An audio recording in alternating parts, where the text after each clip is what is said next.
After the SAT results came out, Ethan Blake, the poorest student in our class, had scored just over 660, and yet, he somehow managed to convince my two childhood friends to apply with him to the worst community college in the state. Under his influence, they both happily agreed to go to the same school as him. I tried to talk some sense into them over and over, but they accused me of having bad intentions, of just being jealous of Ethan. When that didn't work, I reached out to their parents. At the very last minute before the application deadline, I managed to get their choices changed, securing them spots at a good university. Ethan had no choice but to enroll in the community college alone. Less than 6 months later, news broke that he had jumped from a campus building. After Jessica Miller and Megan Flores went to the school to claim his body, they came back and dragged me up to the rooftop. If you hadn't stopped us from applying to the same school as Ethan, they said, he never would have been bullied into jumping to his death. Now you can die with him. Without hesitating, they pushed me off the roof. I hit the ground and shattered into pieces. When I opened my eyes again, I was back at the exact moment they decided to follow Ethan to that community college. This time, I'll just stand back and watch them throw their lives away. Ethan is right. Better to be a big fish in a small pond than a small fish in the big sea. I've decided to apply to a community college with him. With our abilities, even at a community college, we'll still be the standout figures. Seeing Jessica and Megan agree to go with him, Ethan's face lit up with joy. Then he turned his gaze toward me. Ryan, you should come with us too. The four of us have always been a team.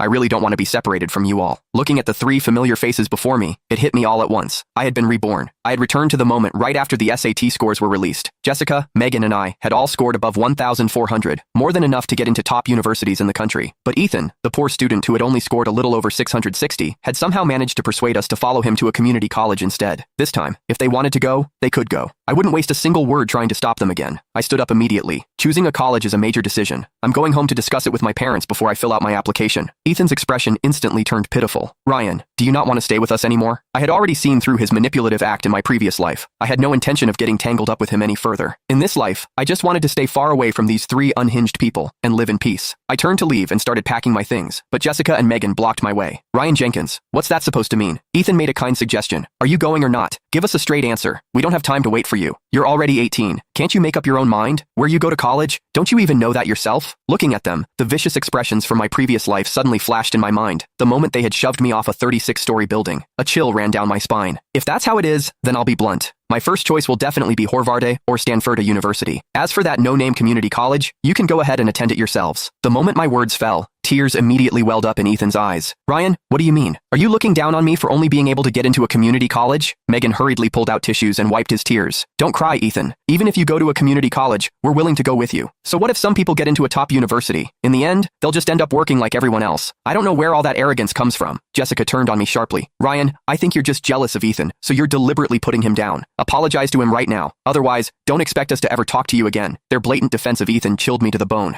I had grown up with them. For as long as I could remember, Jessica and Megan had been like family to me. They once swore they would treat me well for a lifetime, that no matter who I chose in the future,